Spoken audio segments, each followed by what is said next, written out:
खबर देखिए, जो भी इस खबर को सुन रहा है, इस दर्दनाक हादसे के बारे में जानकारी ले रहा है, वो खुद भी अपने आप में गम महसूस कर रहा है, चाहे वो उस परिवार को जाने ना जाने, क्योंकि एक साथ इस तरीके के हादसा होना और 9 लोगों की जान चले जाना अपने आप में बेहद गमगीन।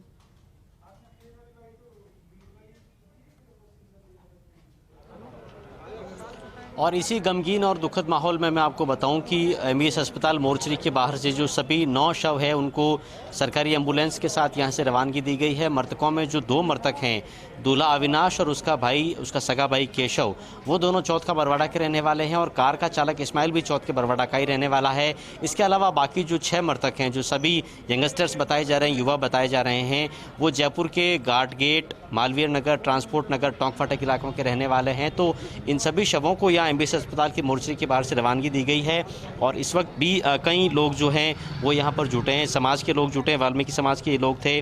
और अमित धारीवाल भी आपको तस्वीरों में दिख रहे हैं, विदेश मंत्री शांति धारीवाल के पुत्र। अमित जी, बहुत दुखद हादसा।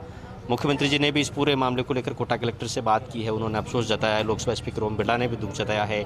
आज शांति धारीवाल जी भी कोटा दौरे पर है, उन्होंने भी अफसोस जाहिर किया है। लेकिन ये हादसा हमें किस तरह के सबक देकर जाता है? ये हादसा तो अचानक हो जाता है। हादसा कोई अपनी मर्जी से नहीं करता है, हादसा हो जाते हैं। अब ये जो सुबह 5:30 बजे की घटना है, तो प्रथम दृष्टया जो मालूम पड़ती है, जो समझ में आती है, उसके अंदर यही लगता है कि भाई ड्राइवर जो था वो रात को 2-2:30 बजे वहाँ से निकले हैं और हो सकता है झपकी उसको लग गई और झपकी के कारण क्या नाम से ये हादसा हो गया है। और जहाँ हादसा हुआ है वो रियासतकालीन पुरानी पुलिया है, और जबकि ऊपर क्या है, 2 पुलिया ऊपर ऑलरेडी क्या नाम से पुल बने हुए हैं। एक पुल पे थोड़ा सा काम चल रहा है तो दूसरे पुल के ऊपर दोनों आना जाना दोनों उससे कर रखा, 2 वे कर रखा उस पुलिया को। और ये रियासतकालीन पुलिया के ऊपर कैसे नीचे चले गए और कैसे क्या है, ये समझ में आने वाली बात अभी है नहीं।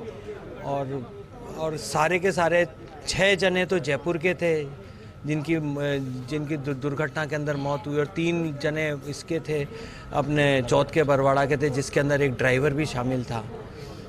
तो घटना बहुत ज़्यादा दर्दनाक, बहुत ज़्यादा दुखद है। तो बेहद दर्दनाक और दुखद हादसा, हर आंख नम है, हर कोई गमजदा है। और मैं आपको लगातार तस्वीरें दिखाने की कोशिश कर रहा हूं एमबीएस अस्पताल मोर्चरी के बाहर से, जहां कुछ देर पहले जो सभी 9 शव हैं वो अलग अलग इलाकों के लिए रवाना किए जा चुके हैं। यहाँ पर पुलिस अधिकारी मौजूद हैं, प्रशासनिक अधिकारी मौजूद हैं, मेडिकल कॉलेज के प्राचार्य भी यहाँ पर पहुँचे थे। पंचनामे की रिपोर्ट की भी प्रतीक्षा हो रही है। लेकिन कुल मिलाकर के कार में 9 लोग सवार थे और बड़ा अपडेट ये है कि सभी 9 शव जो हैं वो नदी के अंदर से निकाले जा चुके हैं और सभी 9 शवों को यहां से रवानगी भी दी जा चुकी है। मुख्यमंत्री अशोक गहलोत ने भी हादसे पर अपने दुख और अफसोस का इजहार किया है और साथ में कोटा के जो बड़े अधिकारी हैं वो भी लगातार मौके पर पहुंचे हैं। तो कुल मिलाकर एक दुखद हादसा जिसने आज कहीं न कहीं कई सारे सवाल खड़े किए हैं और साथ में इस बात की दरकार भी पेश की है कि किस तरह से कोटा में जो चंबल की 2 बड़ी पुलियाएँ हैं, चंबल की बड़ी पुलिया है, उसके बगल में समानांतर पुलिया और उसके बगल में जो रियासतकालीन पुलिया है, तो वहाँ पर किस तरह से ट्रैफिक मैनेजमेंट होना चाहिए, भारी व्हीकल की वहाँ से किस तरह से वहाँ पर पासिंग होनी चाहिए, छोटे वाहन वहाँ से किस तरह से निकाले जाने चाहिए। और खासकर चूँकि बिल्कुल नदी का खुला इलाका सड़क के दोनों तरफ है, तो उसको डोली बना करके, रेलिंग लगा करके किस तरह से कवर किया जा सकता है। शायद यही वो सबक जो कि हादसा देकर के जाएगा। लेकिन कोटा चूंकि नदी नालों बांधों की प्रचुरता वाला इलाका है, पहले मेज नदी जो कि कोटा से पाटन के रास्ते पर पड़ती है, वहां भी पहले हादसा हो चुका है, वहां भी कहीं जाने गई थी। चलिए भंवर, आपको रोकना चाहेंगे। अब इसी खबर पर हमारे साथ बीजेपी विधायक संदीप शर्मा जी जुड़ चुके हैं। संदीप जी, देखिए, ये वो हादसा है जिसको सुनकर हर कोई दुख महसूस कर रहा है। बहुत दुखद हादसा कोटा शहर की चंबल नदी की ऐतिहासिक पुलिया पर हुआ है, जिसमें 9 जने वाल्मीकि समाज के जो सभी लगभग 30 वर्ष से कम आयु के युवा थे, वो काल कल्पित हो गए। और निश्चित रूप से लगातार कोटा शहर हादसों का शहर, बलि का शहर होता जा रहा है। कोटा शहर में जो निरंतर सौंदर्यीकरण और विकास के कार्य चल रहे हैं, लोगों की शिकायत है कि उसमें कोई सुरक्षा के लिए एहतियात नहीं बरती जा रही है और उसको लेकर दुर्घटनाएं हो रही हैं, लोग मृत्यु के मुंह में जा रहे हैं, लोगों के एक्सीडेंट हो रहे हैं, पूरी सड़कें खुदी पड़ी हैं।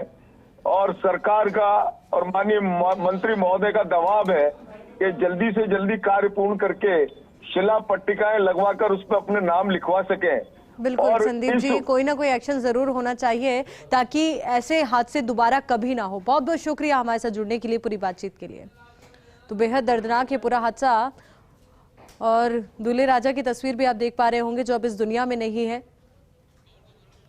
हमारे सहयोगी भंवर लगातार हमारे साथ बने हुए। भंवर, देखिए बेहद दर्दनाक हादसा, और जो भी इस हादसे को सुन रहा है, जान रहा है, दुख व्यक्त अपनी ओर से कर रहा है, पर बड़ा सवाल ये भी है कि आखिर ऐसी क्या प्रक्रिया अपनी जाए या फिर ऐसी क्या व्यवस्था की जाए कि जो लोग वहां से रियासतकालीन पुलिया से गुजरते हैं वो इस तरीके के हादसों का शिकार ना हो।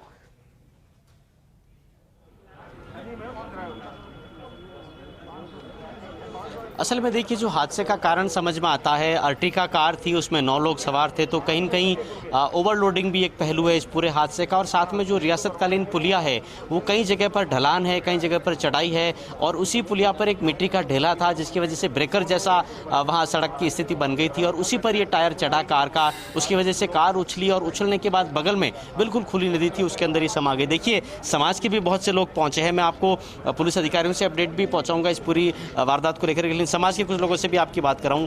9 लोग नहीं रहे, बेहद दुखद हादसा। जी साहब, ये सरकार की और जिला प्रशासन की गैर जिम्मेदारी का परिणाम है।